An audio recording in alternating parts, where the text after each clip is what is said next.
Bonsoir Anne-Julie. Bonsoir Christophe. Alors nous sommes ensemble ce soir pour la session d'investigation numéro 108 de la team Griffasi. Alors je rappelle que cette investigation est également faite par d'autres binômes en France et dans d'autres pays. Et je rappelle également que tu ne connais pas le sujet Tout à fait. et que cette investigation est composée de deux parties. Une partie à questions fixes et une partie à questions libres. Alors Anne-Julie, je t'invite à fermer tes yeux, à prendre quelques respirations profondes afin de te détendre. À chaque respiration, tu te débarrasses de toutes tes tensions et de toutes tes pensées parasites. Et dis-moi dès que tu te sens prête à commencer.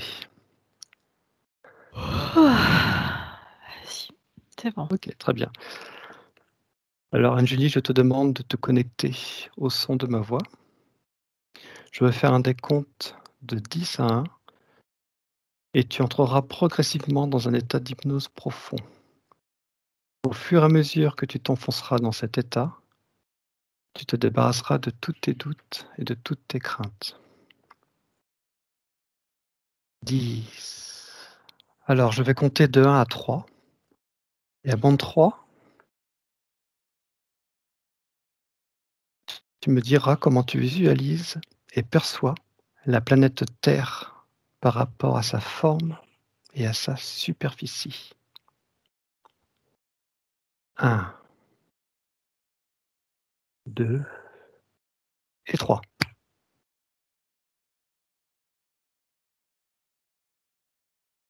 Julie. Ouais. Alors, je la vois. Comment t'expliquer? On dirait qu'elle est dans un.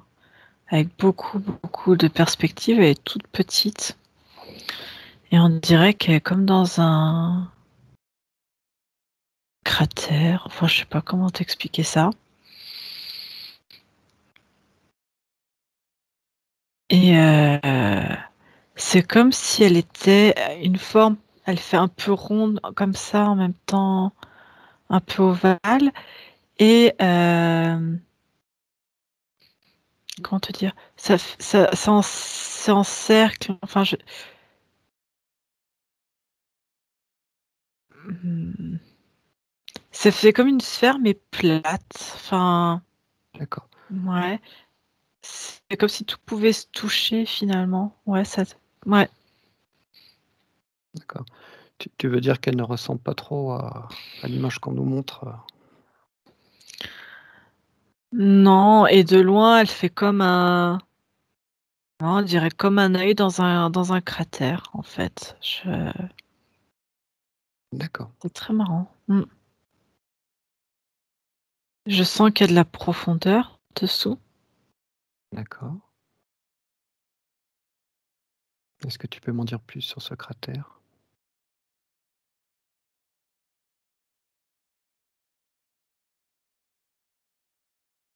C'est comme si c'était une.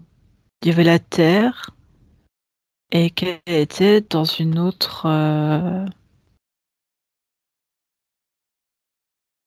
Pas dans dans une autre texture, enfin ouais, comme dans D'accord. On y reviendra plutôt plus tard. marron noir, ouais. D'accord, très bien. On reviendra dessus plus tard. Maintenant, regarde la partie la plus haute de la Terre, la partie qui définit sa limite, et décris-la telle que tu la vois ou visualises.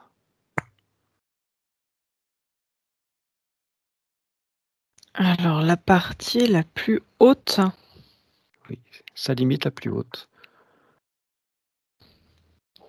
Dis-moi ce que tu vois ou ressens.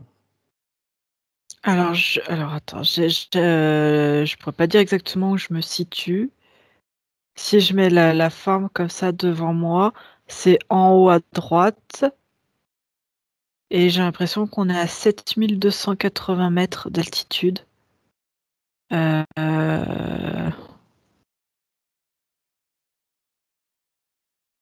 D'accord.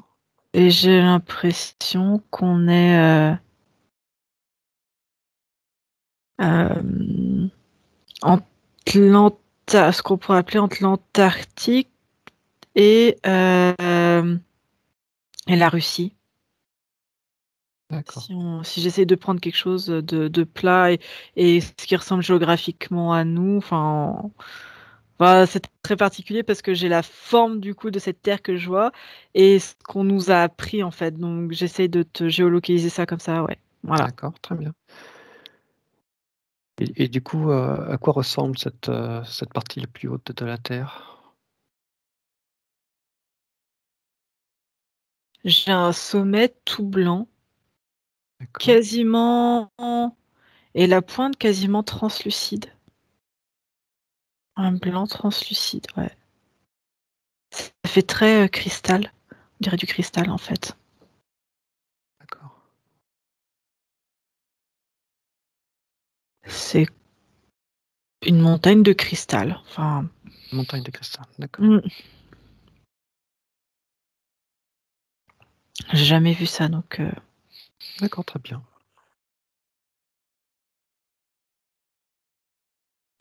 Maintenant, à mon 3, tu seras dans la partie la plus profonde de la Terre et tu me diras ce que tu vois ou tu perçois. 1. Prends une grande respiration et descends en profondeur dans la Terre. Attends, je vais garder la perspective parce que j'aime pas du tout les fréquences. Attends, je me remonte. D'accord. Alors, de ce que j'en ai senti, ça fait comme une poche gluant. Ah, attends, tu es où là, Anne-Julie? Là, tu me vois? Oui, enfin, là, où Non. es-tu actuellement? Dans les terres? Tu es au Ah là, je centre suis de la remontée. Non, non, ouais, je suis remontée, hein, parce que tu m'as dit d'y D'accord, aller, mais j'ai commencé à descendre et enfin, d'accord, je m'en suis ressortie. C'est gluant, visqueux, c'est sincèrement, c'est dégueulasse. Très bas en fréquence. d'accord. Et attends, je m'en remonte parce que attends. Prends ton temps, mets-toi à l'aise. Mmh, ça colle ce truc.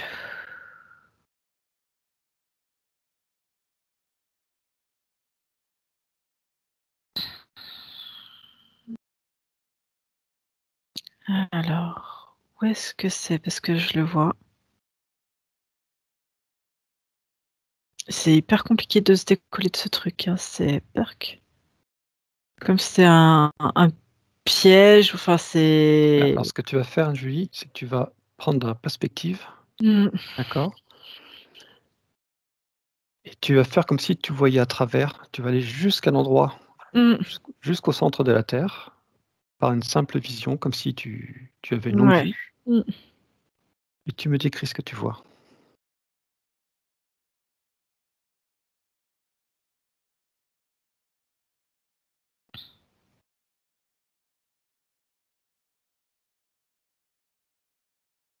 Alors j'ai l'impression que ça a été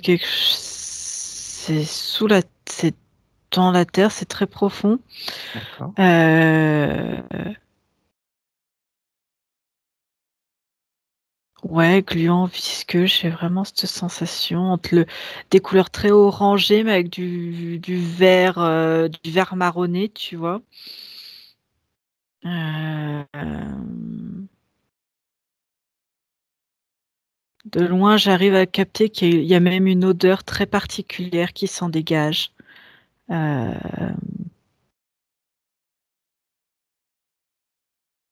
Est-ce que tu arrives à déterminer cette odeur? le mot qui vient, ça serait soufré. Soufré, d'accord. Ouais, une odeur soufrée très forte. Heu et j'essaie de te géolocaliser ça sur la carte et quand, je regarde, j'ai l'impression d'être en plein milieu de l'océan. Heu, Merde, c'est alors là, j'ai un bug sur la géographie. Hem, c'est l'océan Pacifique. D'accord. Oui, tu tout ce qui est États-Unis, là, au milieu, c'est l'océan Pacifique. OK, très bien, Oui, oui, oui. oui, Ah c'est oui. ça, hein. Non, mais j'avais un doute avec l'Atlantique, non? Ah! On va dire qu'on n'est pas très bon en géo. Non, non, là, la honte, Bah, océan Pacifique. Non, ça dépend de quel côté tu te trouves. quand tu te mets, face, quand tu prends une carte, basique, que tu prends le continent américain, Mmh. à droite. D'accord, vers l'Europe alors? Ouais, vers l'Europe, D'accord, donc Atlan c'est l'Atlantique. l'Atlantique, merci. Voilà. Non, mais non, désolée pour ce bug, Non, non, non, il y a aucun problème. un problème de géographie là. Pardon. D'accord, très bien. Alors, la Terre a-t-elle un noyau central? Est-elle un quoi? A Noyau a-t-elle central? a-t-elle un noyau central, Ah, oui. a-t-elle un noyau central? Oui, Ouais, parce que je excuse-moi. comprenais pas.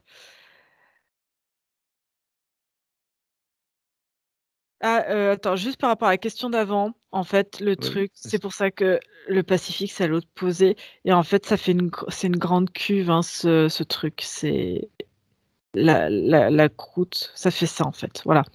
C'est pour ça D'accord. que je comprenais pas entre les 2. Est-ce qu'elle a un noyau central? Oui. Oui ou non? Alors, je sens que c'est comme, si pour toi, un noyau central, c'est comme si elle avait Dis-moi ce que tu de vois. Ouais. connexion, un centre de connexion, tu vois? C'est comme s'il y avait Mmh. un, un battement de cœur. En fait, si on la comparait à un corps humain, j'ai envie de te dire oui. Il y a D'accord. quelque chose, de central, il y a un noyau, il y a quelque chose qui comme si elle avait une conscience, en fait, quelque part et qui émet des fréquences, qui émet un raisonnement, ouais, des sons. Mmh. D'accord. Mmh. Donc tu m'as en partie répondu à la question suivante, mais je vais quand même Redis-moi, ouais. te dire, ouais. Décris-moi les caractéristiques du noyau central de la Terre. Alors tu m'as parlé d'une sorte de noyau, en fait, un peu comme un cœur, c'est ça? Qui émet des Mmh. fréquences? Est-ce que tu as d'autres informations, dessus? Hem, c'est ouais, j'ai envie de te dire, c'est comme une conscience avec un prolongement et elle s'étale comme ça et je vois quelque chose de ovale, mais en longueur et un petit peu en épaisseur aussi. Heu, ouais, comme une conscience qui serait un peu jaune transparent, heu et c'est comme s'il y avait toutes les résonances dedans. En fait, c'est comme si c'est là qu'étaient, concentrées toutes les informations, toutes les résonances, de la Terre. Ouais, c'est vraiment D'accord, le mot résonance. Mmh. d'accord, très bien. Et après, elle a plein comme des bras, en fait, c'est comme plein de faisceaux qui courent partout sur la Terre. Mais elle est à la fois, on va dire, si tu veux, il y a une partie dans la croûte terrestre et une partie qui est, au-dessus.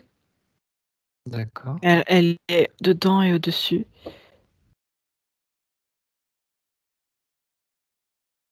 C'est-à-dire Et ce que elle tu ouais, oui, vas-y, vas-y, vas-y, vas-y.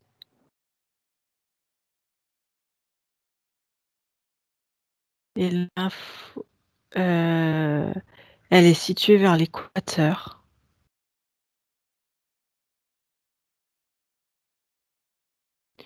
Est-ce que L'équateur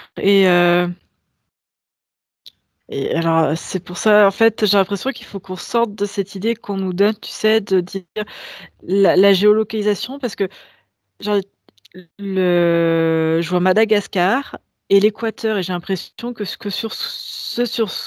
ah, par rapport à ce qu'on nous apprend, l'Équateur et Madagascar, j'ai pas l'impression que ça soit sur le même fuseau, tu vois? Et mmh. c'est comme si c'était côte à côte. C'est comme si j'avais une autre carte, en D'accord, fait, une autre, lecture du monde, donc ça D'accord. Ou alors c'est la taille qui va de Madagascar à l'Équateur, c'est flou là pour moi, j'ai pas l'info exacte. D'accord. Bah, ouais, je pense qu'on y reviendra plus tard.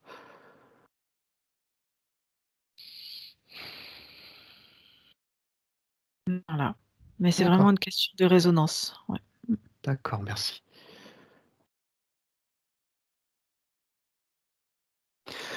Quel âge a la Terre? 4 millions d'années. 4 millions? D'accord, merci. Alors, quelle est l'origine du nom Terre?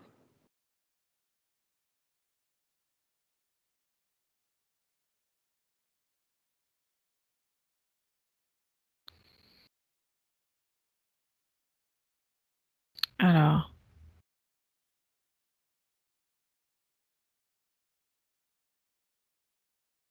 j'essaie de décrypter parce que ça pas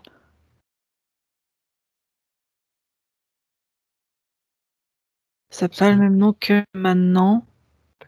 Est-ce que tu veux que je te fasse Et un compte? Est-ce que tu veux que je non, compte? j'ai à peu près le D'accord. mot, mais si tu veux, si c'est comme si je pourrais essayer de te traduire ça d'une autre langue. Et hélium et hélium, je sais pas comment prononcer ça. D'accord. Et du coup, le mot Terre vient d'où? De hélium, qu'est-ce que ça veut dire hélium?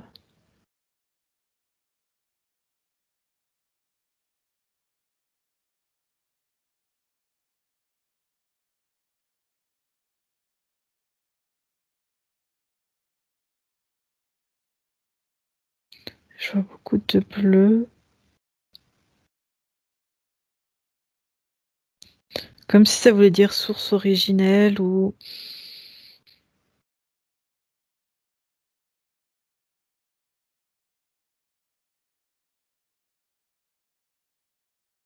Ça n'a pas, ça a pas une signification comme terre, c'est une source. D'accord. Une source originelle. Ouais. D'accord, très bien. Et du coup, pourquoi est-ce que nous on l'appelle Terre? D'où vient le nom de Terre, s'il n'est pas le nom d'origine?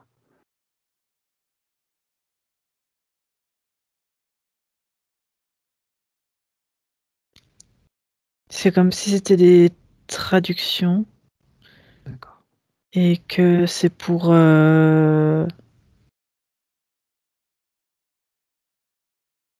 Je vois comme une cassure avec le nom originel et pour que, en fait, on rappelle à l'être humain, tu vois, la terre, tu vois, le sol et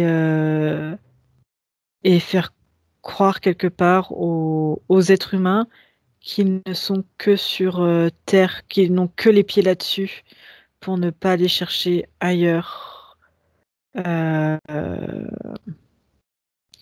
pour ne pas qu'ils puissent chercher en eux, tu vois, des capacités de nager ou de voler, enfin, D'accord, c'est pour pour que qu'ils restent bien, tu vois, posés bien là. bien Et, ancré, et, bien et puis posé au sol. bouger. Ouais, et puis D'accord, bouger. Mais tu vois, pour limiter, en fait, pour pas qu'ils aillent voir plus loin. d'accord, très bien. Mm.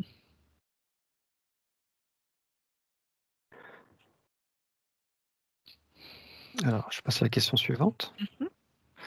Depuis la Terre, nous pouvons clairement percevoir ce que nous appelons le Soleil et la Lune.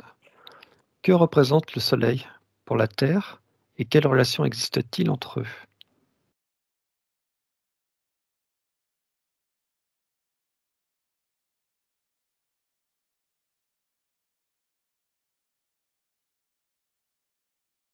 Je sais pas, j'ai l'information qu'il y a un faux soleil D'accord, et que c'est un faux soleil qui nous éclaire.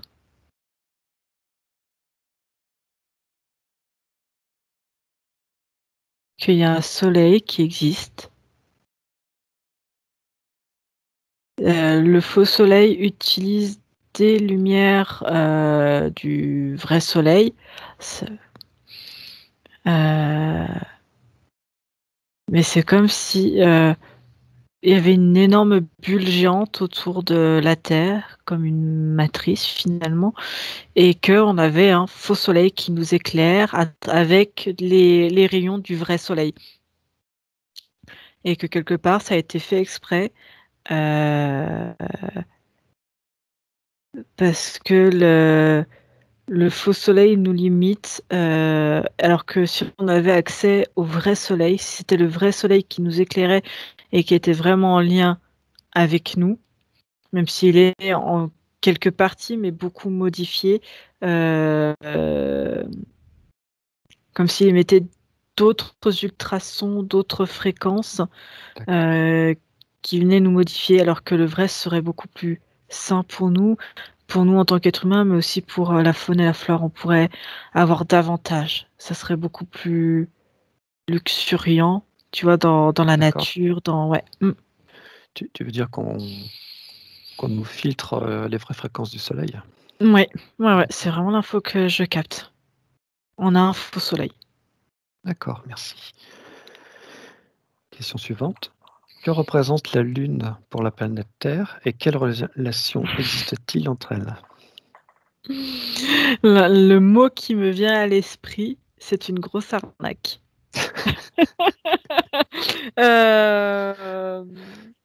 Alors, la Lune.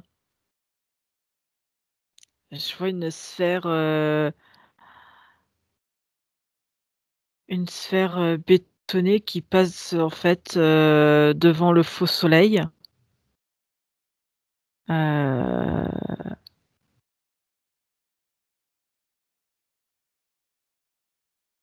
Et comme ça dessus, ça leur permet, tu vois, quand ça passe devant le soleil, hop, ils peuvent aller régler, tu vois, des informations. Enfin, c'est comme si tu voyais des ampoules, enfin, tout bêtement, et hop, ça passe de temps en temps devant.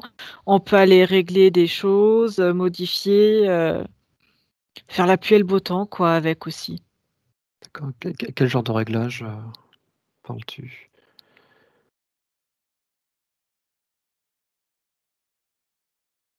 Dans l'atmosphère, c'est tout dans l'atmosphère et ouais,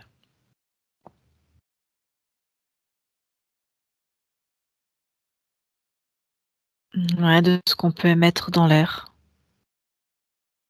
Dans le rayonnement, ouais. Et du coup, c'est une sphère, mais comme ils vont Et du coup, en ces fait, réglages, ça va pas à la même vitesse aussi. Donc du coup, c'est pour ça qu'on a l'impression que cette lune, ce truc, ouais, entre le béton et l'acier, je pourrais pas t'expliquer comment, passe à certains endroits. Enfin, c'est une question de vitesse, ça va pas à la même vitesse, c'est pas. Puis du coup, ça convient bien aussi comme ça peut donner des notions de temps, du temps à l'être humain. d'accord, pour donner une notion de temps. Mmh. Là, ce que tu me décris, c'est le déplacement de la Lune, c'est les phases de la Lune? Ouais. D'accord, merci. Très bien. Question suivante. Qu'est-ce qui détermine le passage du jour à la nuit sur la Terre?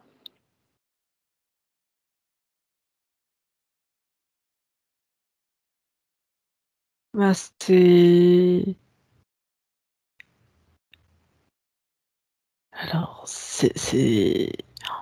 va à l'encontre de tout ce qu'on nous a appris. Je vois le soleil, le faux soleil. Le faux soleil est statique. D'accord, Ou bouge, mais très, très lentement. C'est la Terre qui a des rotations et la Lune, en fait, tu sais, c'est comme si c'était un gros satellite à elle toute seule d'accord. et c'est elle, en fait, qui se déplace et comme ça a pas tout à fait la même vitesse parce que, si tu veux, le vrai soleil en fait, le vrai soleil existe, mais je n'ai pas de vraie lune. Tu vois ce que je veux dire? Et le Oui, vrai soleil à son endroit, enfin, dans son espace-temps, enfin dans son espace à lui, bouge. Donc le faux soleil est obligé de bouger aussi un petit peu. Mais ça va lentement par rapport à l'orbite qu'ils ont placée pour pouvoir cacher, pour pouvoir, tu vois, régler les deux paramètres solaires, entre guillemets, et la Lune se déplace plus vite parce que c'est comme un orbite qui a besoin de contrôler régulièrement tout ce qui se passe autour de la Terre et de ramener des informations. Et si j'ai envie de te dire, je vois même 2 lunes tourner. D'accord. Il y a même 2 lunes. Ouais, je vois 2. Enfin, ou un truc qui lui ressemblerait. Et mais c'est 2 orbites en fait qui tournent et qui Et, tournent plus vite. Ouais. et du coup, ces deux lunes, elles sont proches l'une de l'autre ou elles sont éloignées Elles sont à l'opposé, à l'opposé? mais D'accord. c'est pour que pour raccourcir les journées, ils en ont mis 2. Tu vois, pour que si tu veux, au lieu qu'une journée dure 24 heures, une journée pourrait durer le double ou le triple. Donc du coup, d'avoir ces 2 lunes, ça permet de raccourcir le temps de lumière. D'accord. Quand on dit actuellement qu'on a l'impression que les journées, sont plus courtes qu'avant, est-ce que ceci est lié à ce phénomène ou ça n'a rien à voir? Ça dépend des positionnements du soleil et comment ils paramètrent. C'était le cas il y a longtemps. Le soleil bouge un petit peu plus vite qu'il y a des millions d'années en arrière. D'accord. Et du coup, ils sont obligés de s'adapter aussi à ça. Et en même temps, je vois quelque chose qui est fait exprès. Ils accélèrent le turnover de la Lune pour que si les journées sont plus courtes, les gens sont obligés de faire plus de choses dans la même journée, donc ont moins de temps pour réfléchir. Donc sont plus faciles à contrôler, à lobotomiser, si tu veux. C'est comme tu fais une course contre la montre, que tu es toujours dans le speed, t'as plus le temps de penser, de réfléchir par toi-même. Tu as moins le D'accord. temps pour ça. Voilà. Très bien, De merci. te poser, de te détendre, voilà. D'accord, merci beaucoup. Mmh. Et du coup, question, un peu similaire, qu'est-ce qui détermine le changement des saisons sur la Terre?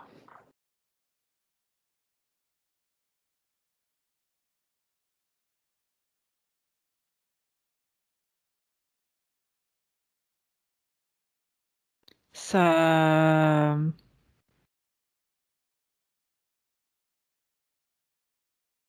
c'est une question de pression. Question de pression, c'est-à-dire?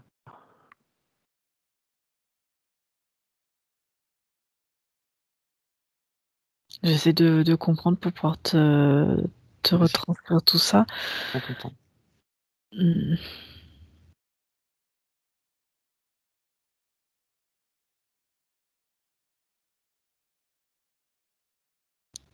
C'est, tu vois, la Terre est pas toute seule. Enfin, là, il y a la Terre, elle est dans une autre croûte qui vit elle aussi avec, son temps autour. Il y a des pressions atmosphériques. Tu as la pression, si tu veux, de l'univers qui est pas la même que la pression qu'on a ici sur Terre. Et c'est ces pressions qui font en même temps qu'eux, ils peuvent aussi accentuer, tu vois, c'est comme si tu avais des boutons, hop, on accentue le fait qu'il y ait plus de pluie, plus de soleil, plus de voilà. Et après, ça dépend aussi, des de la je vois comme des vents, en fait, qui viennent, heu, il y a un paramètre qu'ils arrivent pas à régler, c'est que la surface est beaucoup plus grande autour et il y a comme des vents, des vents, en fait, c'est comme s'ils avaient réussi à mettre une capsule sur la Terre, mais il y a quand même des brèches et bah, c'est pas tout bien nivelé tout partout autour, en fait, l'autre partie de la Terre. Et du coup, il y a quand même d'autres vents, d'autres pressions atmosphériques qui viennent et voilà, c'est ce qui perturbe et suivant comment avec, tout ce qu'ils ont mis en place autour, ça appuie les champs électromagnétiques, enfin,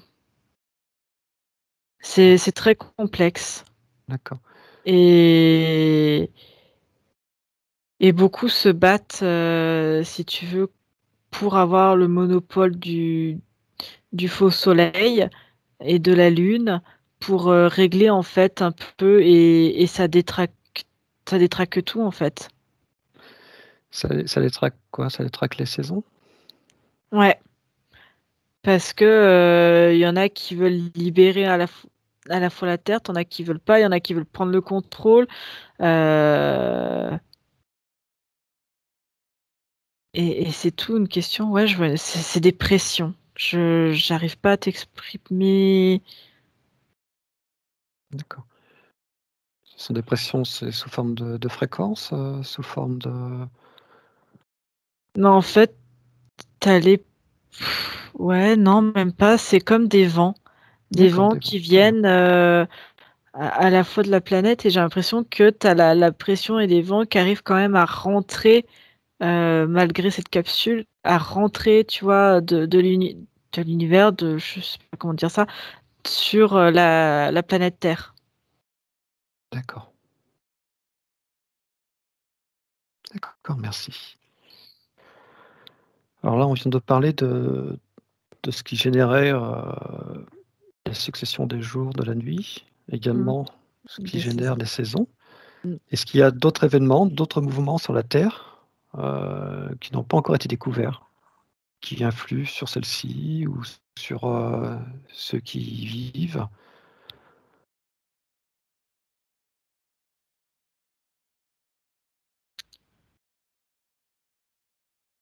C'est quoi qui influe sur quoi, tu m'as demandé? Si, Ju le justement, soleil, c'est ça? non, non, c'est-à-dire toi tout à l'heure on a parlé de succession jour-nuit, donc il y avait Ouais. des événements qui permettaient de passer du jour à la nuit, ainsi que d'autres événements qui permettent de changer les saisons. Mmh mh. Est-ce qu'il y a d'autres événements, d'autres mouvements, qui font que quelque chose se produit sur terre, mais dont on n'a pas connaissance? C'est dans la terre. D'accord, C'est comme si la terre était vivante et qu'elle arrivait à des endroits à s'agglomérer pour faire une autre,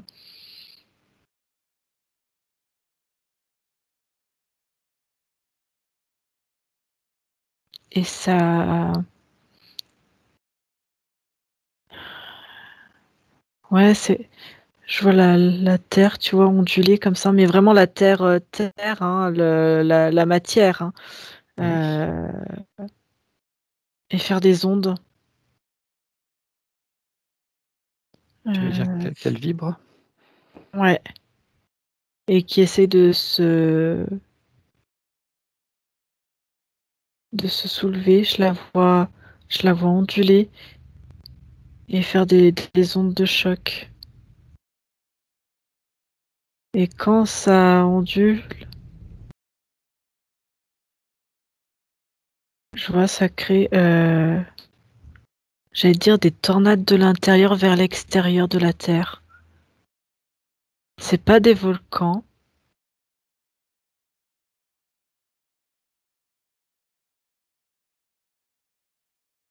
c'est un phénomène qui est assez rare. C'est comme des fuites d'air de la Terre qui remontent vers l'air, des fuites de et en même temps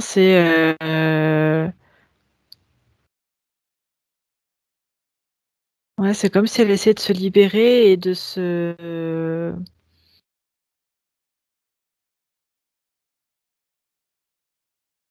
ouais, la Terre a une conscience, en fait. La Terre, La Terre est une conscience. On en revient à ce que je t'ai dit tout à l'heure D'accord. et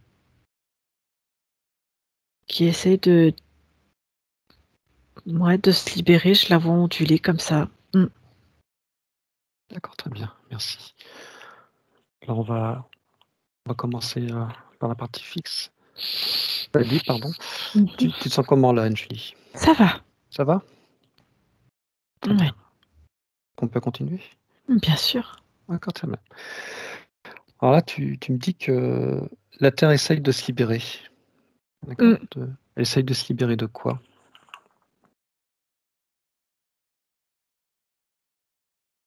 De l'emprise et de tout ce qui est pas originel pour elle, de tout ce qui est D'accord, pas naturel.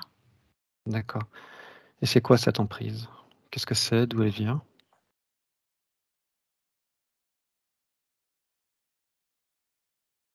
Je vois des emprises à la fois électromagnétiques et tout ce qui peut l'empoisonner. En gros, tout ce qui pourrait être vécu par elle comme un virus euh, et qui la détruit, je la vois, ouais. Et c'est à force que les gens, il y a des personnes qui s'éveillent et qui sont complètement libres. Et si tu veux, elle arrive à percevoir ça et c'est avec les yeux de toutes ces personnes qui arriveraient à se connecter à cette conscience-là, que ça lui augmente cette capacité-là pour se monter en vibration et essayer de secouer, de faire des secousses. D'accord. Quand tu parles de choses qui l'empoisonnent, tu peux me donner des exemples de ce qui l'empoisonne? Quand je la vois, elle, le pire, c'est des ondes électromagnétiques. D'accord. Et d'où viennent ces ondes Le électromagnétiques? De tout ce qui a été créé, en fait, de toute la à la fois, nous, être humains, tu vois, les ondes qu'on trouve partout. D'accord. Elle supporte ce que j'ai l'impression, ce qui est le pire pour elle, hormis tout ce qui peut être poison, c'est l'acier. Elle supporte pas l'acier. C'est-à-dire? Je comprends pas Le trop. le métal le métal, l'acier, en fait, posé sur elle, les D'accord, structures en acier, ouais, elle supporte pas. C'est pour être pire que du poison, tu vois? Les pesticides qui, en fait, elle, ça lui fait grignoter des particules, alors que mmh, l'acier renforce son immobilité. d'accord. Ça fait comme une couche, Mmh, qui est parasite. mmh. D'accord. Concernant tout ce qui est électromagnétique, tu fais référence à tout ce qui est ondes Ouais, télé, ondes radio, tout. télécom? Mmh. D'accord, merci. Tu as dit au début que tu voyais la Terre, dans une sorte de cratère. Tu peux me Mmh. décrire un peu plus, ce cratère?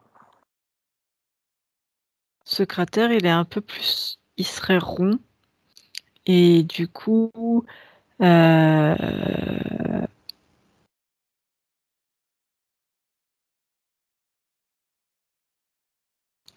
la Terre, je la vois comme un œil dans ce cratère et ça a une forme comme ça. Là, tu aurais l'œil avec la Terre si tu veux et après ça fait comme et hop et ça s'ovalise en dessous comme ça. Voilà, je sais pas si on voit ce que je fais avec mes mains, Oui, j'en ai aucune idée. Voilà, ça fait un peu cette forme ovale, un petit tube comme ça et un œil et la Terre est posée là. d'accord, et quel est le lien entre la Terre et ce cratère? Ils sont liés ou ils sont totalement indépendants?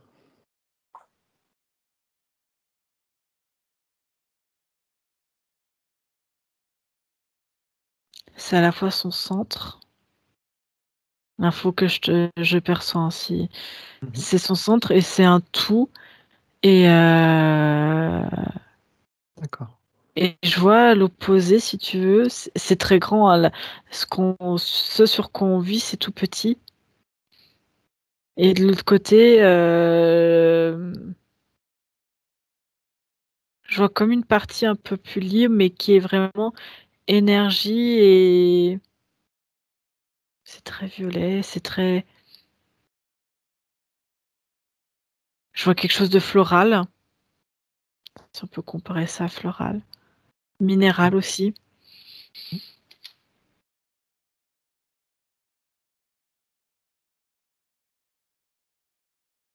Donc C'est la une Terre autre est... façon, c'est une autre forme de vie. Je vois quelque chose de très minéral et de floral violet. Et pareil, je revois ce cristal, tu sais, que je t'avais dit qu'on voyait au tout Oui, début. tout à fait, oui, Ouais. oui. Ça, c'est. Ouais, j'ai l'impression qu'il y a comme une. Ouais. Donc, si je comprends bien, en fait, la Terre et ce cratère ne font qu'un. C'est une seule et même Mm, chose. mm. D'accord. Et si je comprends bien, ce fameux cratère, on y trouve d'autres formes de vie. Ah, tout à fait. D'accord, très bien. Sur ce cratère, tu vois d'autres formes de vie, tu m'as parlé de choses florales, donc de nature. Est-ce qu'il y a des humanoïdes dessus, des humains, des animaux? Quelque chose qui s'en rapproche?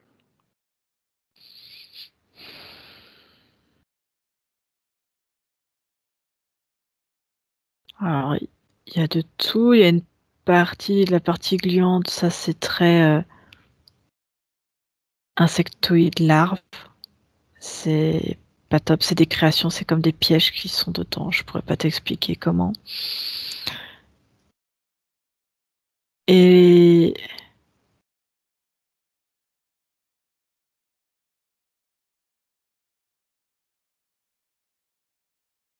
Et de l'autre côté, c'est comme, ça fait quelque chose de très éthérique. Je vois des éléments de terre, tu vois, de la nature et en même temps des formes très très éthériques.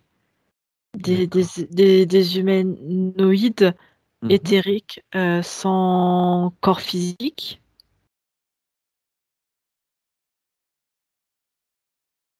Et si tu veux, il y a un monde animal, mais il est entre les 2. Il va de D'accord, l'un à l'autre, mais il prend sa source au milieu. d'accord. Mmh. Est-ce que tu veux dire par là qu'il y a une partie, qui serait, éthérique et la partie monde animal serait un peu plus dans le physique? Oui. D'accord. Et est-ce que, l'homme a eu accès à cette partie de la Terre?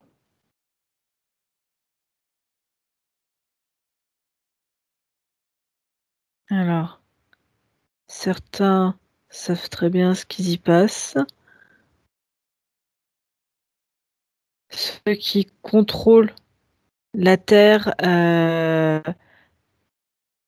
parce que c'est pas dans des fréquences, ils arrivent pas à y avoir accès, donc ils essayent de contrôler la Terre par au-dessus, en fait, par cette Mmh. partie-là.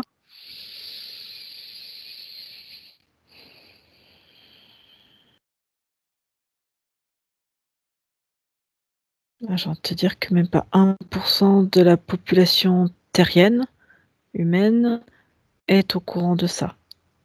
D'accord. Est-ce qu'il y a une forme de civilisation sur, cette partie de la Terre?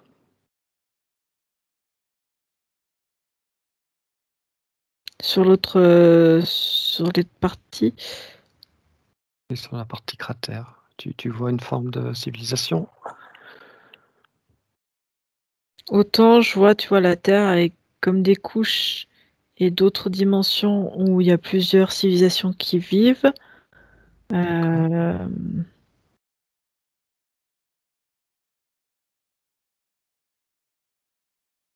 et dessous, non, je vois pas de civilisation. C'est très, d'accord, enfin, pas telle qu'on la connaît et qu'on la visualise nous, en fait, d'accord. les Tu m'as dit une terres. cho tu m'as dit une chose intéressante, tu m'as parlé de dimensions. Tu veux dire par là qu'il y a plusieurs dimensions sur la Terre? La Terre est Oui, constituée de d'accord, très bien. je vois plusieurs couches, plusieurs, Ouais, ça fait un millefeuille, hein, j'ai envie de te dire, un millefeuille de temps, un millefeuille de couches, de dimensions, millefeuille. D'accord. Est-ce que c'est un lien avec ce qu'on entend souvent parler de 3D, 4D, 5D? Ou est-ce que c'est quelque chose de totalement différent?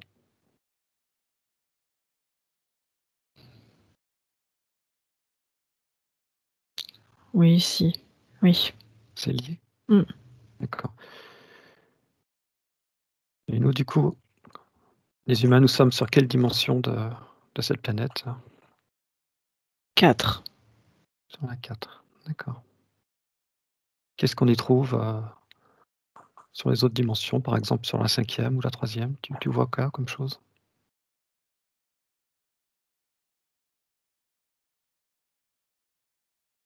J'ai envie de te dire, plus tu montes et plus les consciences sont élevées, en même temps, je vois quelque chose de très éthérique et plus tu descends et plus ça rejoint, tu sais, le côté larve, gluant, très très lourd, très D'accord. Ce que tu voyais tout à l'heure, ce que mmh, tu disais, la partie insectoïde. ouais. D'accord. Est-ce que cette partie gluante, cette partie insectoïde, est-ce que, ça a toujours été là? Ou est-ce que ça s'y est installé?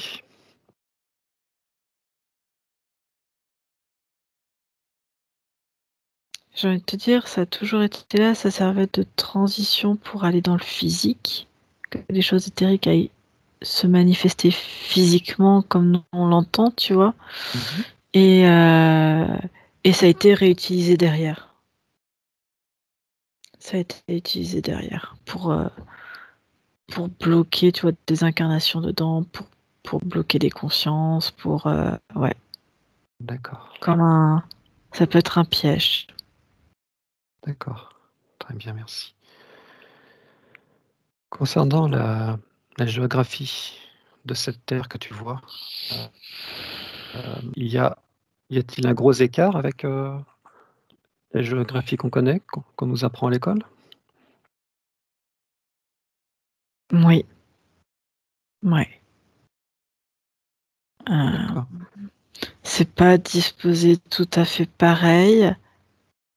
Si tu veux, c'est un peu une forme un peu arrondie, mais aplanie, en fait. Ça tourne, mais comme ça sur du plat. d'accord, Je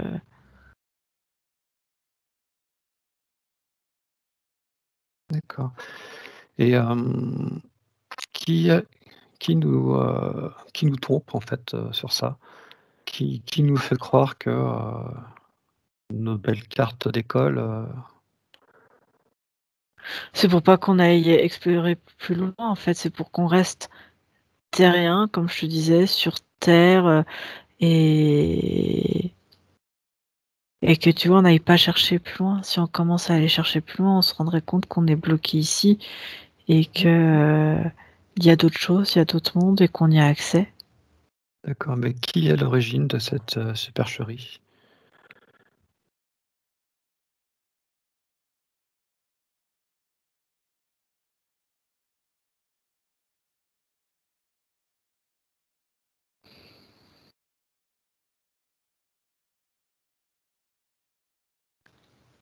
Ça remonte à loin.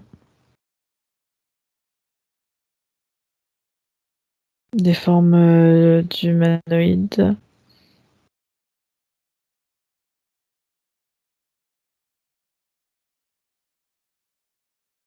et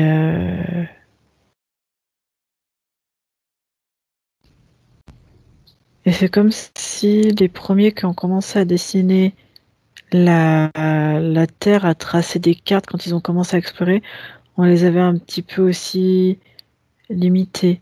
Il y en a qui sont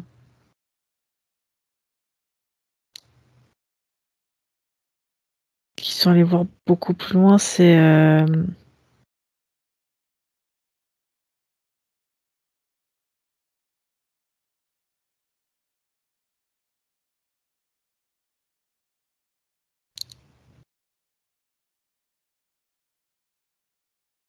ouais, non, je vois le je sais Est-ce pas que comment est-ce t'expliquer que ça. Je vois des dessins, ouais.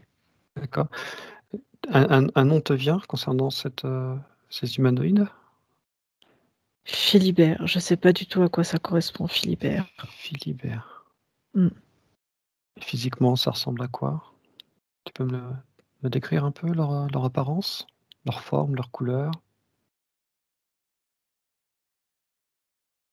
Un humanoïde. Alors, c'est une tête ronde, comme ça, un peu plate. Je connais pas cette espèce, hein, mais ça fait très humanoïde. Ça a une tête, les yeux sont tout plats comme ça a trois yeux. Tonk, tonk, tonk. D'accord, Ça a 3 yeux comme ça. Avec derrière la tête, avec des petites picots comme ça. Enfin, des parties, je sais pas comment t'expliquer. Ils sont gris. Un espèce de gris bleuté.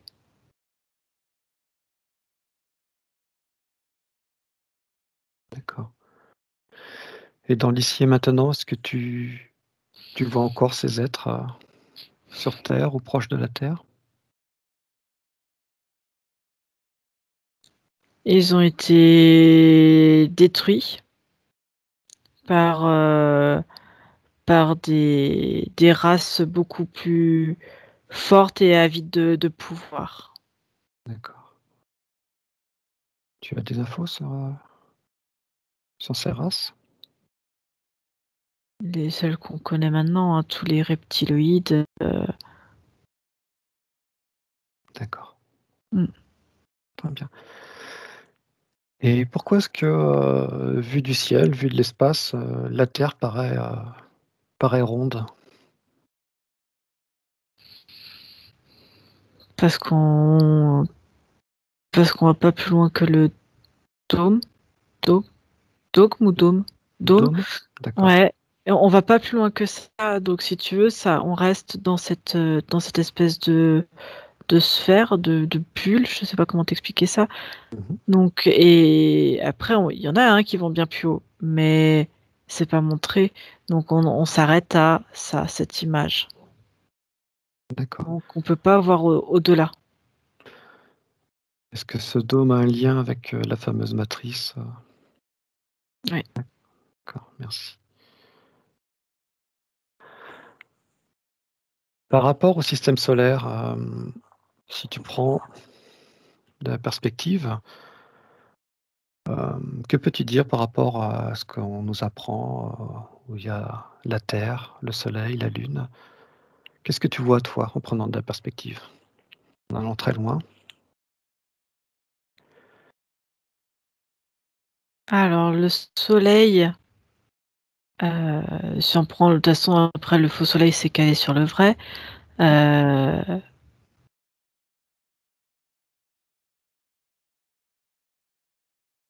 le soleil ne tourne pas aussi vite que ce qu'on pense, ça va assez lentement et c'est la lune qui a été créée qui tourne très vite autour de D'accord, la Terre.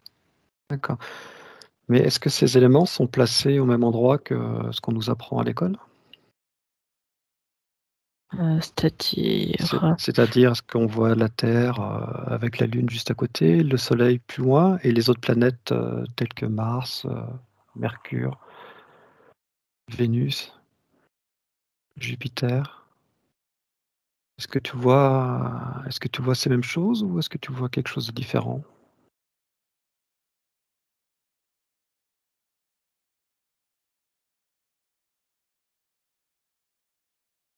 Non, je vois la cette espèce de bulle matrice, c'est aussi en même temps elle est transparente donc on voit autre chose au-delà.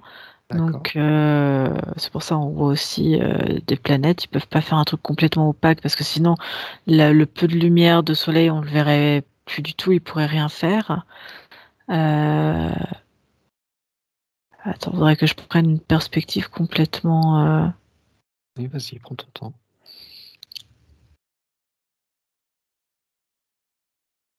après je vois d'autres planètes en même temps donc c'est compliqué donc entre les principales qu'on nous apprend et d'autres, heu, D'accord, je les vois alignées en fait, elles sont quasiment toutes, avec certaines variations de hauteur, certaines par rapport à d'autres. D'accord. Et après, je les vois dans d'autres, certaines dans d'autres dimensions. Enfin,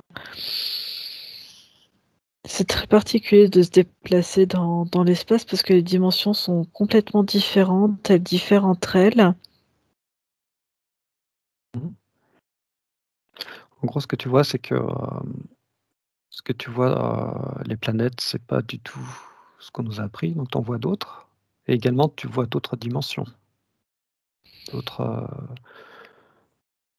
d'autres astres sur des dimensions différentes. Oui, il y a beaucoup plus de planètes. Et j'ai envie de te dire, certaines sont pas sur les mêmes dimensions, sont pas toutes dans les mêmes dimensions ou espace-temps. D'accord. Et du coup, pas sur les mêmes fréquences.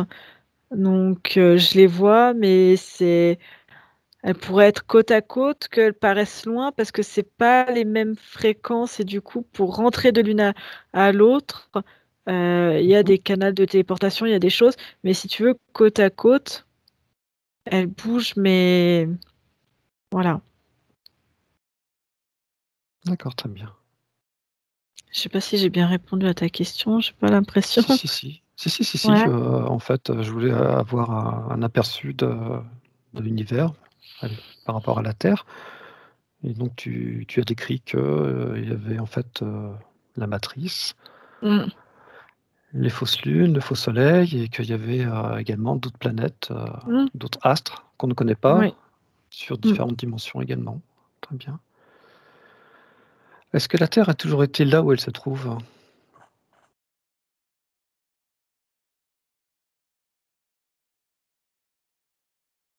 Oui. Oui? D'accord. Comment s'écrit la Terre? C'est-à-dire? C'est-à-dire, c'est un phénomène, naturel ou Ah! Comment tu m'as s'écrit dit la quoi? Terre? Comment Ah, s'écrit la Terre? s'écrit! J'ai compris s'écrit, je dis: «Mince, s'écrit la» je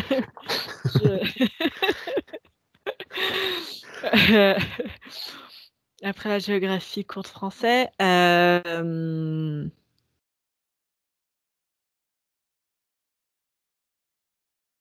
avec des éléments.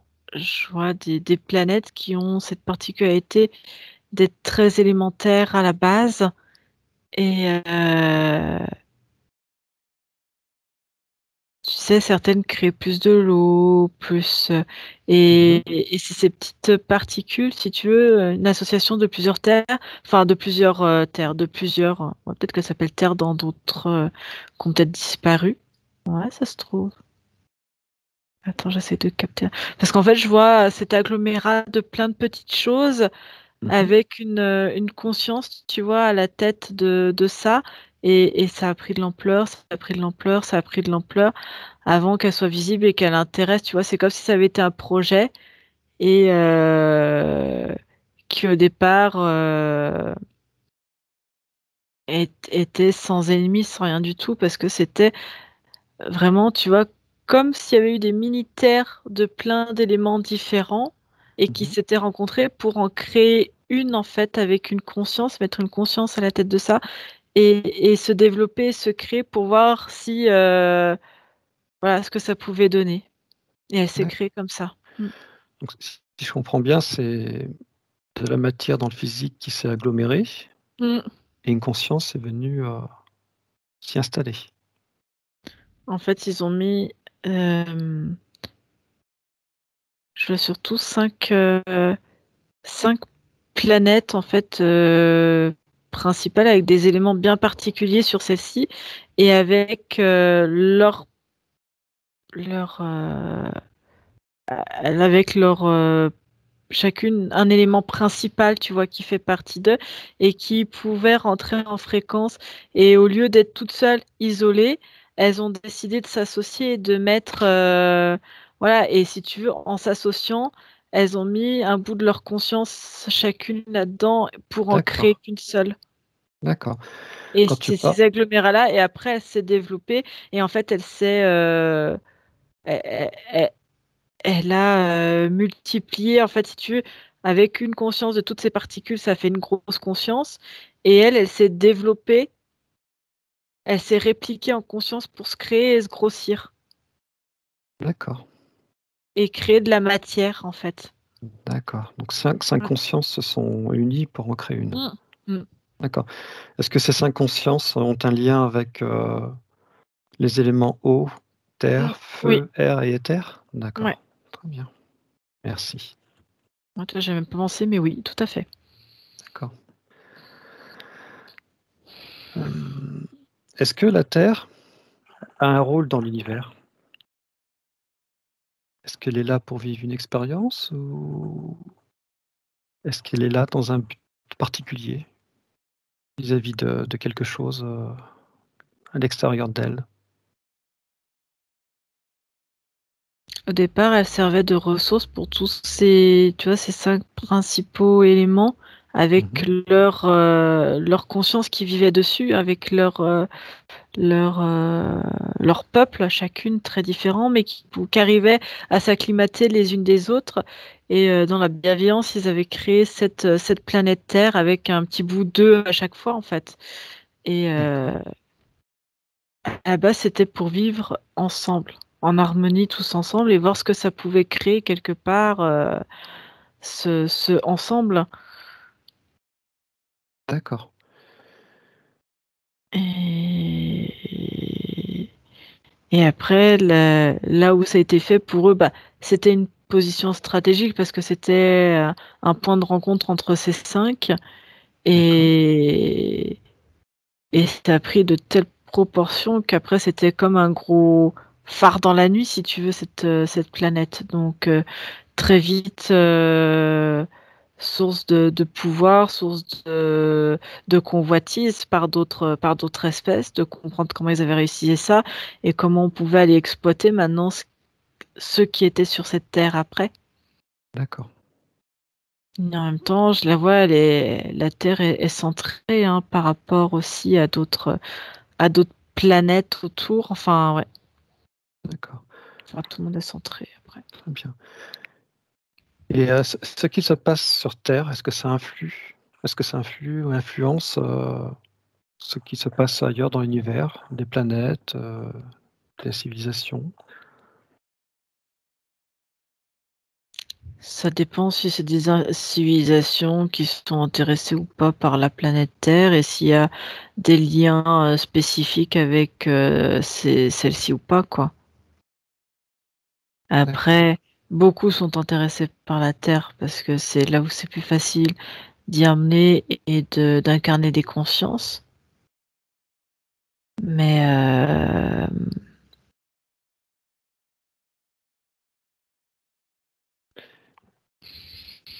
et quand tu dis, ça peut intéresser d'autres races de voir comment évoluent les humains pour eux garder, par exemple, si c'est une question de pouvoir, eux garder le pouvoir sur leur planète, garder un contrôle ou ce genre de choses. d'accord, très bien.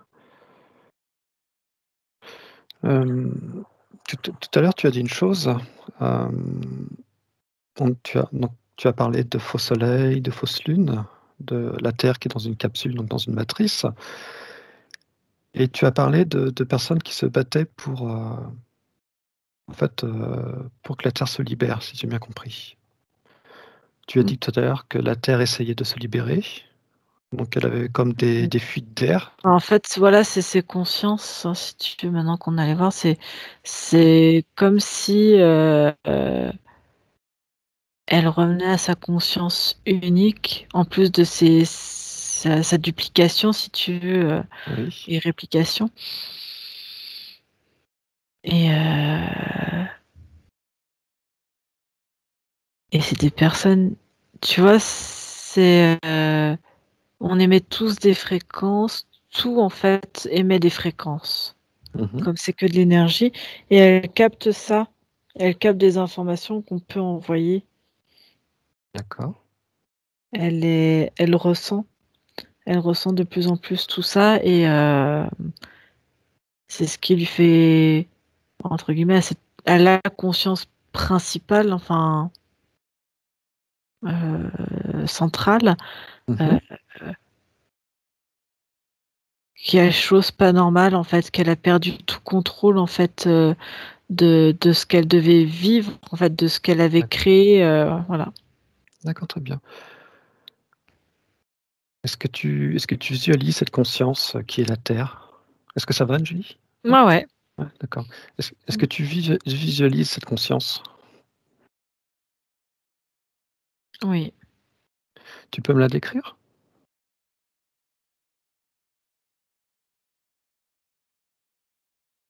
Elle est c'est une conscience avec 5 noyaux. Enfin, c'est en 5, tu vois, fondu harmonieusement. D'accord,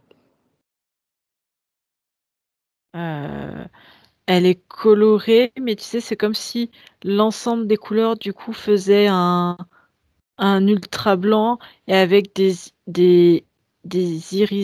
irisations. Oui, irisation, tu vois un peu toutes les couleurs, des fois un peu je vois un peu plus jaune, un peu plus rouge, un peu plus vert, violet, bleu, tu vois? d'accord, Mais sinon très blanche, ouais. d'accord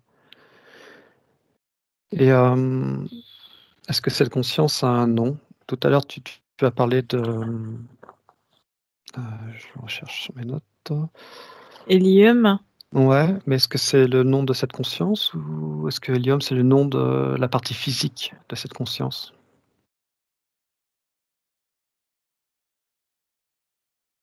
c'est la partie physique. D'accord, Sinon,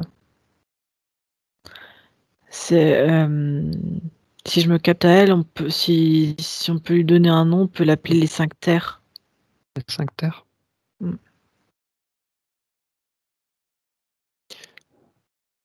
Et si je te donne le nom de Gaïa, est-ce que ça résonne ou pas? Non, non, D'accord, c'est du folklore. Non, ça là, d'accord, ça ne résonne pas du tout. non. Très bien. Je pense que j'ai fini pour mes questions. Est-ce qu'elle accepterait de répondre à une ou 2 questions, cette conscience? Oui. Très bien, tu peux la remercier. Alors j'ai une première question. Est-ce que cette conscience a un message à nous faire passer, la concernant elle?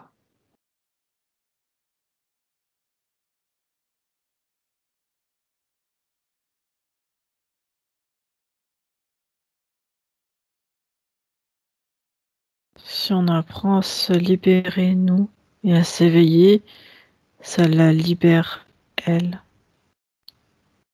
D'accord,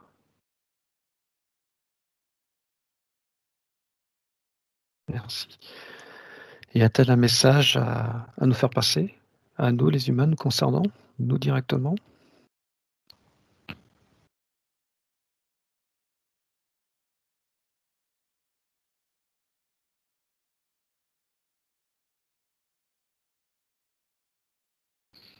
Alors, je comprends pas ce que ça veut dire.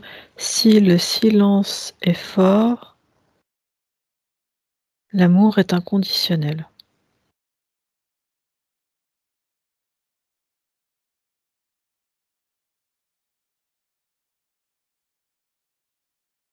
D'accord, Si le d'accord. silence est fort, l'amour est inconditionnel.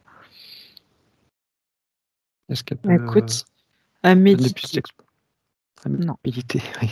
À D'accord, très bien. méditer, je pense que ça sera, le cours de philosophie après la géo, le français. Le cours de philosophie, vous avez, 3 heures. Écoute, je te propose de la remercier pour ces 2 messages, de la saluer et je te propose, Anne-Julie, de te déconnecter de tout et de tous. Comment te sens-tu? C'est bon. C'est bon? Très bien. Ouais. Alors, je te propose de faire une douche de lumière pour te débarrasser de tout ce qui ne t'appartient pas. Chaque goutte de lumière parcourt ton corps de la tête aux pieds et te nettoie de tout ce qui ne t'appartient pas.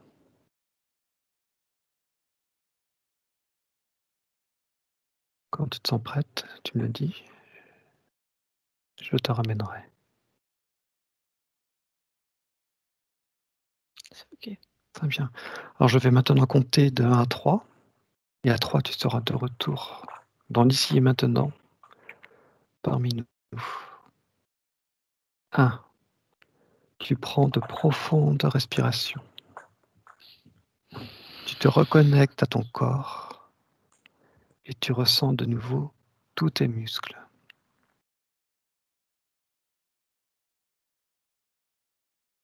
2. Tu augmentes tes fréquences à un niveau qui te convient. Ces fréquences vont parcourir toutes les cellules de ton corps et t'apporter des fréquences de joie, de bien-être et de bonheur.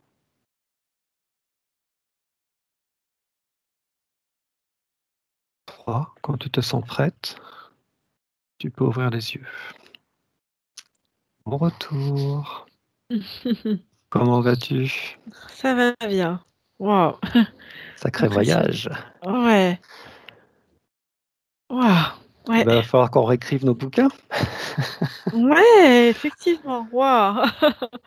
Plein d'infos super intéressantes. Franchement génial. Ouais, ouais. Waouh! Plus la partie philosophique, hein. Mmh. Ça va, tu vas bien? Je vais très bien. Tu vas très Merci. bien? Ouais. Mmh. Mais écoute, je vais te dire au revoir, couper l'enregistrement Eh ben, au revoir et à très bientôt pour et on une, papote après. prochaine enquête. Bonne Merci, au soirée. revoir. Salut Angélie. Salut. Benvenuto a questo nuovo video di Disclosures. Oggi parliamo della cosiddetta sessione di ipnosi investigativa. In realtà non esiste una sessione di ipnosi investigativa. Non che non si possa fare investigazione di ipnosi, però è che non esiste una sola sessione di ipnosi per dire si è fatta investigazione, per prendere quell'informazione come buona. Perché? Sappiamo intanto che l'informazione che arriva in ipnosi è molto contaminata, la percentuale di inquinamento dell'informazione è altissima. Pensate a questa informazione che viaggia per tantissime dimensioni, attraversa densità, passa per coscienze che volontariamente o involontariamente possono distorcerla e poi arriva infine alla persona che sta in ipnosi, che ha una coscienza, ha una mente, ha un'esperienza e interpreta questa informazione secondo la sua struttura mentale, secondo le sue credenze, che per quanto si possa essere più o meno liberi mentalmente, liberi pensatori, sempre c'è una parte subliminale che interpreta in base all'educazione ricevuta, alla cultura e perché no, anche tutte le esperienze di esistenze passate che ancora lasciano un segno in noi. Per capirci, è come se dovessimo parlare con un'altra persona immersi nell'acqua, a qualche metro di distanza, cercando di utilizzare un mezzo, che è quello della corda vocale, che è fatto per produrre suoni da trasmettere nell'aria. Noi stiamo utilizzando questo strumento per far passare un'onda sonora nell'acqua o in un liquido. Chiaramente il suono viene completamente distorto, sempre ammesso che sia per il nostro corpo facile e non difficoltoso poterlo fare senza avere dei problemi come ingurgitare acqua o eccetera. Ma non solo. Supponiamo che per questo tipo di comunicazione utilizziamo anche due lingue diverse, per esempio un italiano e un russo o un giapponese. Per quanto possiamo anche interpretare il labiale, non possiamo capire quello che ci sta dicendo perché la lingua è diversa. La lingua, diciamo, da dove parte l'informazione a dove arriva è completamente diversa, il codice, il linguaggio è diverso, ma possiamo anche cercare di capirci attraverso i gesti, attraverso le espressioni facciali. Per quanto sia ipoteticamente facile poterlo fare sott'acqua, però non dobbiamo dimenticare che l'acqua non è l'aria e può distorcere l'immagine, ma non solo. Dobbiamo anche pensare che l'altra persona, che parla un'altra lingua, che viene da un'altra cultura, potrebbe interpretare i segnali che noi interpretiamo come X in Y. Per noi un sì è abbassare la testa dall'alto verso il basso, per esempio, sì, e il no da sinistra verso destra, no. In alcuni paesi orientali, come le Filippine credo o qualcun altro, utilizzano esattamente gli stessi segni, ma al contrario. No, sì. Immaginate due persone di queste due culture che stanno cercando di comunicare in maniera così difficoltosa e alla fine non gli rimane altro che interpretare il linguaggio corporale. Sì, che per l'altro invece no. Cosa voglio dire con questo esempio estremo? Che l'informazione da dove parte a dove arriva viene completamente deformata. Non sappiamo esattamente quale percentuale perché ogni situazione è a sé stante, però la percentuale di inquinamento, di distorsione, di contaminazione di questa informazione è assolutamente alto. Quindi fare una sessione investigativa, mettere una persona in ipnosi e chiedere di Tizio Caio Sempronio di una situazione o chiedere certi dati è assolutamente controproducente, è assolutamente inutile. Quindi vi chiederete cosa fate allora voi quando fate ipnosi, quando fate delle domande, quando cercate delle risposte e con queste informazioni che vi arrivano lavorate sulla situazione esoterica del cliente. Beh, non facciamo altro che recuperare questa informazione solamente per arrivare al problema del cliente e poi lavorarci. Quindi il valore dell'informazione non è quello di un'istruzione, quello di memorizzare dei dati e di prenderli per buoni, ma è un veicolo di movimento, di trasporto verso la causa del problema per poi lavorarci. Quindi lo scopo di questo tipo di informazione che si prende dalla singola sessione è completamente un altro. Come si fa quindi? Investigazione in ipnosi. Il lavoro non è semplice, il lavoro è lungo, difficoltoso, stancante. È necessario farlo anche in squadra perché bisogna moltiplicare il numero di sessioni da fare e una sola persona potrebbe farlo soltanto in un tempo estremamente largo. Noi abbiamo delle informazioni che prendiamo ormai per buone, ci lavoriamo, danno dei risultati e quindi per noi sono buone. E come abbiamo fatto ad avere queste informazioni? Per esempio, come facciamo a sapere che un extraterrestre chiamato il cosiddetto grigio è più o meno alto X, poi ci sono magari quelli anche un po' più alti, ma hanno un corpo strano, hanno una pelle grigio-verde, hanno degli occhi grandi a mandorla, neri, senza una pupilla visibile, non hanno quasi bocca né naso né orecchie, hanno soltanto delle fessure, non hanno organi genitali, hanno degli arti molto più lunghi rispetto alla proporzione che potrebbe avere il corpo umano, e di solito hanno meno dita delle 5 del corpo umano, eccetera, eccetera, eccetera. O se prendiamo un altro tipo di essere che possiamo incontrare in ipnosi, come facciamo a dire che hanno delle somiglianze con i rettili, gli animali rettili terrestri o gli animali, gli invertebrati, gli insetti terrestri? Perché? Perché siamo sicuri di questa informazione e ci lavoriamo e quando ci arriva la prendiamo già per buona, nonostante sia anch'essa contaminata.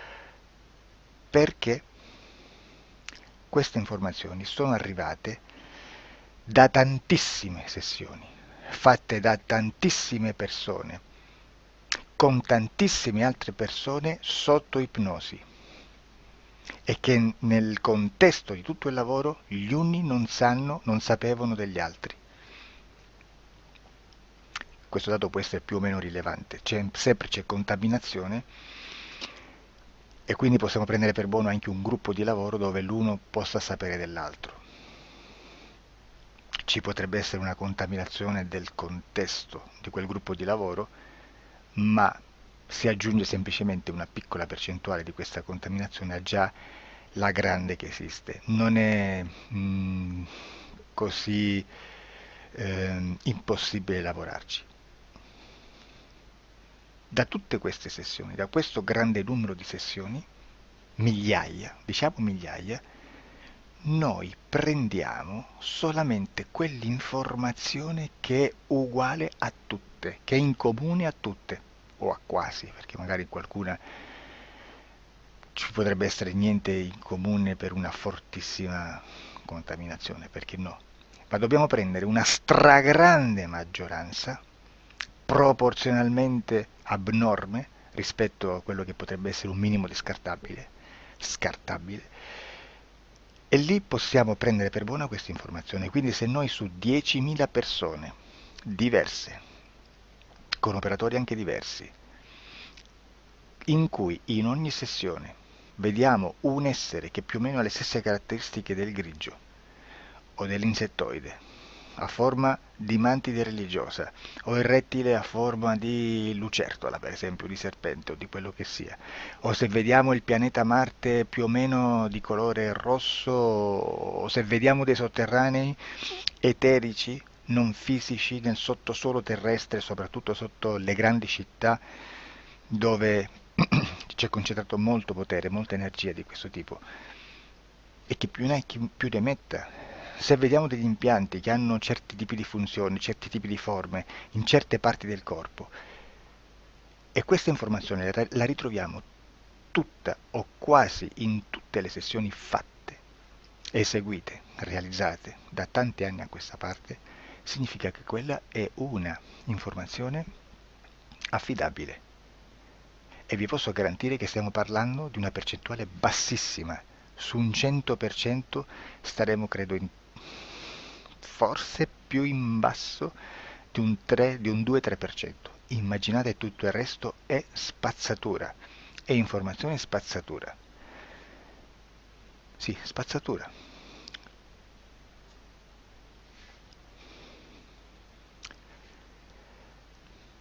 C'è anche un'altra cosa da dire. Supponiamo che un operatore faccia un'ipnosi e voglia andare a vedere cosa fa Tizio, cosa fa Caio, cosa fa Sempronio. Arrivano delle informazioni e si dice che Tizio è biondo, Caio è zoppo e Sempronio è uno sportivo. Intanto già abbiamo detto che una sessione soltanto non serve, d'accordo? Ma poi c'è da dire che una coscienza, un essere, in ambiente subliminale, la sua parte subliminale potrebbe non dare autorizzazione a questa fuoriuscita di informazioni. Mi potreste dire, e allora tu quando chiedi agli esseri cosa fanno, cosa non fanno? Beh, intanto la prendo sempre con le pinze, perché abbiamo sempre detto che tutto è molto contaminato e mi serve solo per dirigermi da una parte. Ma c'è anche da dire che se un essere interferisce con l'altro, ha aperto un canale di comunicazione a cui non può ovviare, a meno che non lo recida, non lo annulli. Quindi quando io faccio la domanda a un essere, se lo faccio attraverso l'interferito, mi arriva l'informazione per un canale aperto che sottostà alla volontà dell'interferito. Sulla volontà dell'interferito parleremo in un prossimo video disclosures. Però, se io voglio fare un'investigazione sopra Tizio, Caio e Sempronio, che non hanno nessun collegamento, nessuna interazione e nessuna interferenza con il soggetto con cui io sto realizzando l'ipnosi, non è detto che mi arrivi questa informazione. Assolutamente. Potrebbe esserci completamente un muro. Come potrebbe esserci informazioni, perché quell'altra parte potrebbe autorizzare comunque. Ma non è detto. E comunque quando ci arrivano informazioni, in una situazione di non interferenza o non interazione, non possiamo sapere esattamente se sono informazioni che ha autorizzato la parte subliminale dell'altra persona o dell'altro essere, o qualche altro essere, qualche altra entità furba, approfitta della situazione, osserva quello che sta succedendo, si mette in mezzo, si fa passare per l'altro e dà informazioni, ovviamente distorte, prima perché non è detto che debba conoscerle, e anche se fosse potrebbe manipolarle a sua volontà e a suo vantaggio. E quindi immaginate che situazione ridicola ci si viene a trovare, in quale situazione ridicola ci si viene a trovare in questi casi. Da qui si vede quando un operatore riesce a utilizzare l'informazione in ipnosi come per lavorare su un soggetto. Da qui l'osservatore attento delle sessioni di ipnosi riesce a capire se quell'ipnosi è un'ipnosi affidabile, un'ipnosi con un livello di informazione certa, con una alta percentuale di informazione certa. Non vi nascondo che in futuro potrei anche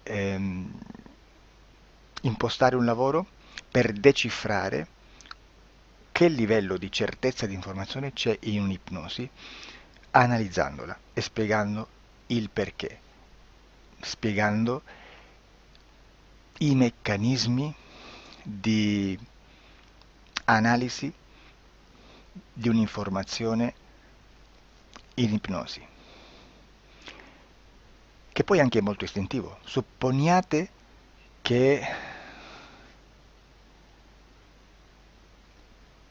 che dobbiamo cercare un'informazione su internet, per esempio un fatto di cronaca.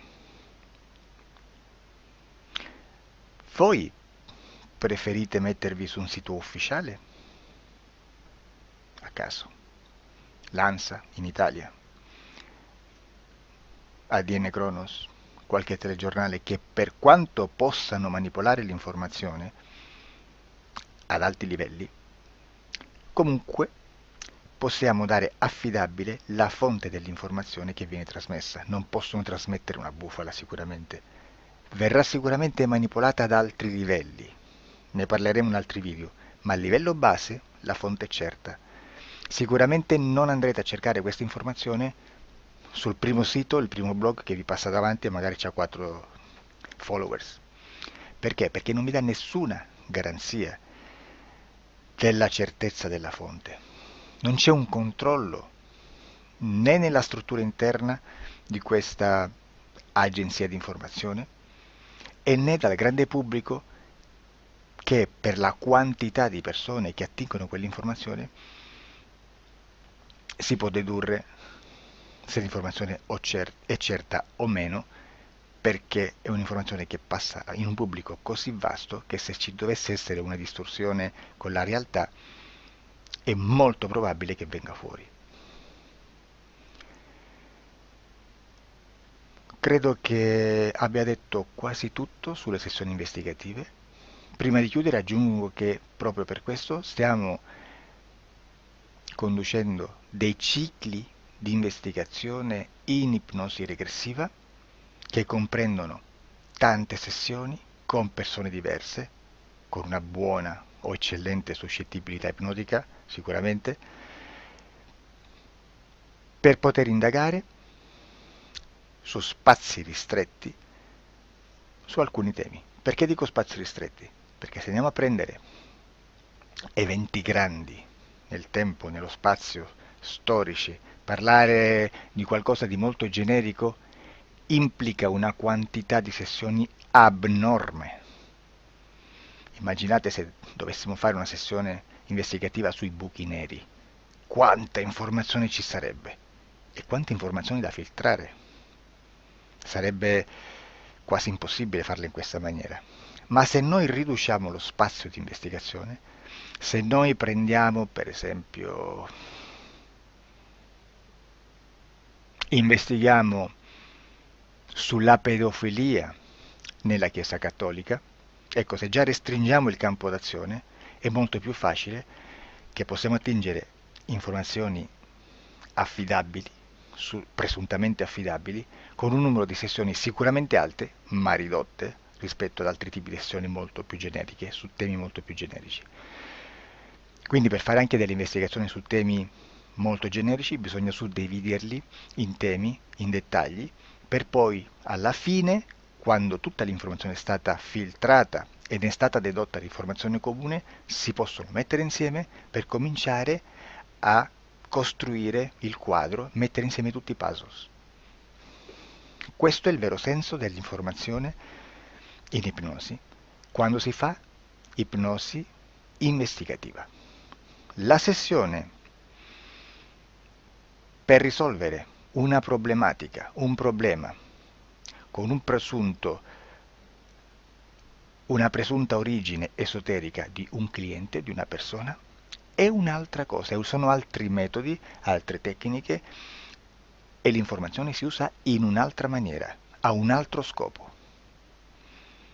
Grazie, ci vediamo al prossimo video. Disclosure.